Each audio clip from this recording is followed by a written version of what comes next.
ইন্ডিয়ার ফুটবলের transfer market, খেলা যতই মানে সেরকম হাই লেভেলের না হোক, রেফারিং যতই সেরকম হাই লেভেলের না হোক, বাট ট্রান্সফার মার্কেটে অবশ্যই যে কোনো কান্ট্রি যে কোনো লিগকে টক্কর দিতে পারে ইন্ডিয়ার এই ফুটবল সার্কিটে, যে কোনো লিগকে। কারণ এই মুহূর্তে যে সবথেকে বড় খবর, এবং যেটাকে নিউজও বলা যায় সেটাকে গুজবও বলা যায়, যে রবসান রবিনো নাকি মোহনবাগানের হয়ে প্রি কন্ট্যাক্ট সাইন করে ফেলেছেন।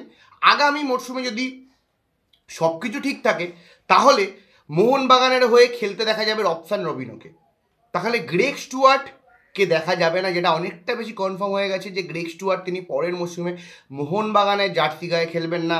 গ্রেগ স্টুয়ার্টের বিকল্প কি রবসান রবিনো, সেটা কতটা ঠিক হবে সেই ব্যাপারে আমরা আলোচনা করব। তার আগে আপনাদের কি মতামত অবশ্যই জানাবেন, যে যে কোনো পজিশনের প্লেয়ার রবসান রবিনো নয়, যেটা গ্রেগ স্টুয়ার্ট ছিল।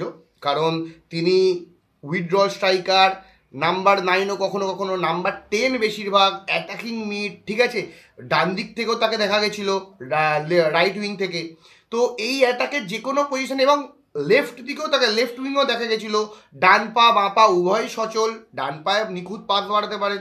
তাই সেই একটা প্লেয়ারের জায়গায় রবসান রবিনো, যিনি মূলত লেফট উইং থেকে অ্যাটাক করতে ভালোবাসেন, লেফট উইং থেকে কাটব্যাক করে ভেতরে ইনসাইড দ্য বক্স আসা, তারপরে শট নেওয়া, অনায়াসে ড্রিবল করা, এই প্লেয়ারটা রবসান রবিনো কতটা মানে কার্যকরী হবে মোহনবাগান সুপার জায়ান্টের জন্য, সেটা একটা বড় ব্যাপার। এখানে একটা প্রশ্নচিহ্ন আছে যে আগের সিজন, মানে এখনো এই সিজনটা শেষ হয়নি, এখানে কিন্তু ইস্টবেঙ্গলের কোচ অস্কার ব্রুজন তিনি কিন্তু রবসান রবিনোকে আনার জন্য প্রায় বদ্ধপরিকর হয়ে গেছিলেন। বাট আনফর্চুনেট রবসান রবিনো আসেনি। রবসান রবিনোকে এই মুহূর্তে ব্রাজিলের লিগে খেলতে দেখা যাচ্ছে। তিনি নেইমারের বিপক্ষেও খেলেছেন, এবং সেখানে প্লেয়ারটা অবশ্যই একটা ক্যালিবার আছে, অবশ্যই বড় মাপের একটা প্লেয়ার। বাট মোহনবাগান সুপার জায়ান্টের জন্য কি প্লেয়ারটা যথেষ্ট, বা মোহনবাগান সুপার জায়ান্টের যা থিঙ্কিং, যা মোহনবাগান সুপার জায়ান্টের যা পারফরমেন্স, পরের বছর আবার তারা ACL2 খেলবে, সেই ACL2 খেলার মতন প্লেয়ার কি রবসান রবিনো? আমার মতে অবশ্যই হ্যাঁ, কারণ রবসান রবিনো যথেষ্ট বড় মাপের প্লেয়ার। বাট আমার কাছে কিছুটা স্লতো প্লেয়ার লেগেছে, এবং আমার কতটা অপশানে দরকার পড়ছে। আমার বাঁদিকে অলরেডি লিস্টন কোলাসা আছে, আমার বাঁদিকে অলরেডি আশিক কুরুনিয়ান আছে। তো এখানে দুটো আমার লেফট উইংয়ের প্লেয়ার আছে, তাছাড়াও আমি রবসান রবিনোকে সাইন করছি, সেটা কিন্তু একটা ম্যানেজমেন্টের দিক থেকে কিন্তু একটা সমস্যার সৃষ্টি হতে পারে। আপনারা দেখেন, আমরা আগের বছরও কিন্তু একটা ডিফেন্সিভ মিডফিল্ডার, একটা ফরেন ডিফেন্সিভ মিডফিল্ডারদের জন্য কিন্তু আমরা ঝাঁপাচ্ছিলাম, আমরা পাইনি। আমরা কিন্তু ইন্ডিয়ান ডিফেন্সিভ মিডফিল্ডার এবং ইন্ডিয়ান মিডফিল্ডে আমরা চ্যাম্পিয়ন ঠিকই হয়েছি, বাট কোথাও না কোথাও এই যদি ক্লিক না করতো, যদি আপুইয়া ক্লিক না করতো, যদি আনুরুদ্ধ থাপা, দীপক টাংরির মতন প্লেয়াররা যদি সেরকম নর্মাল পারফরমেন্স না দিতে পারতো, তাহলে কিন্তু আমার প্রবলেম হয়ে যেত। তাই সেক্ষেত্রে আবারও যে এটাকে একটা অপশান বাড়িয়ে রাখা, আগেবার আমরা ডিমিট্রি পেট্রসকে বসিয়ে রেখেছি, ঠিক আছে, আমাদের কাছে অপশান ছিল, আমরা কামিন্সকে নাম্বার 10-এ খেলিয়েছি, গ্রেগ স্টুয়ার্টকেও অনেক ম্যাচে খেলাইনি। তাই এটাকে আমার অপশান প্রচুর হয়ে যাচ্ছে। সেক্ষেত্রে অনেক প্লেয়ারের নাম আসা যাচ্ছে ডিফেন্সে, ব্রায়ান কাল্টাক বলুন, কার্টিস গুড বলুন, ঠিক আছে, সেক্ষেত্রে টম অ্যালিয়ডও চলে যেতে পারে। মানে মোটামুটি ট্রান্সফার মার্কেট আবারও আগের সিজনের মতন মাত দিয়ে রেখেছে মোহনবাগান সুপার জায়ান্ট, সেটা নিয়ে কোনো সন্দেহ নেই।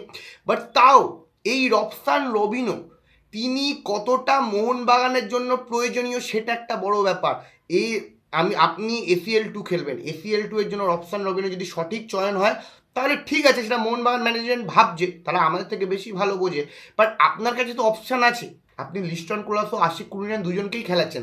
হয়তো পরের বছর সুভাশিস বোস আরেকটু স্লতো হয়ে যাবে, স্বাভাবিক বয়স বাড়ছে, সেই জায়গাটায় হয়তো মলিনা ভাবছে যে আমি লেফট ব্যাকের জায়গায় আশিক কুরিয়ানকে খেলাতে পারি, তাই আমার লেফট উইংয়ে একটাই অপশান রয়ে যাচ্ছে লিস্টন কোলাসো। তাই একটা রবসান রবিনের মতন একটা বিকল্প প্লেয়ার, সেটা নো ডাউট ভালো সিদ্ধান্ত। বাট আমি জানি না কতটা হবে, আর যদি হয়ও আপনাদের মতে কি বলে, রবসান রবিনো কি ডাইরেক্ট ISL-ও খেলবে, নাকি রবসান রবিনোকে নিয়ে আছে শুধু ACL2 খেলার জন্য, সেটাও কিন্তু একটা বড় প্রশ্নচিহ্ন থাকবে। যদি ACL2 খেলা, যদি মোহনবাগান ঠাকুর না করুক ভালো ফল না করে, তাহলে সেক্ষেত্রে কিন্তু এই যে ফরেনার চয়ন করা ACL2 এর জন্য, সেটা কিন্তু ব্যর্থ হয়ে যাবে। তাই সব কিছু ভেবেচিন্তে সিদ্ধান্ত নেওয়া উচিত। আপাতত অনেকটা কনফার্ম নিউজ যে রবসান রবিনো কিন্তু মোহনবাগান সুপার জায়ান্টের হয়ে খেলতে চলেছেন, প্রি কন্ট্যাক্ট ডান। জানি না এরপরে কী হবে, কারণ আমরা দেখেছি যে ইন্ডিয়া ট্রান্সফার মার্কেটে যেসব সোর্স আসে, একটা দেয় আর একটা টিম নিয়ে চলে যায়, সেটা তো অবশ্য মোহনবাগানই বেশি মানে কার্যকরী করে রেখেছে জিনিসটাকে, বাট তাও দেখা যাক কী হয়। আমার মতে এই নিউজটা একটা ডিসেন্ট নিউজ, অতটাও মানে লাফানোর কিছু হয়নি, বাট আমি আরও ভালো বেটার চাইছিলাম মোহনবাগান সুপার জায়ান্টের হয়ে, যাতে আরও ভালো ফল করতে পারে। আপনাদের কি মতামত অবশ্যই কমেন্ট বক্সে কমেন্ট করে জানাবেন। No doubt Robson রবিনো legend player, খুবই ভালো প্লেয়ার, বাট আরও বেটার প্লেয়ার আমরা আশা করছিলাম। আপনাদের কি মতামত অবশ্যই কমেন্ট বক্সে কমেন্ট করে জানাবেন। ভালো লাগলো অবশ্যই লাইক সাবস্ক্রাইব করতে ভুলবেন না। ধন্যবাদ।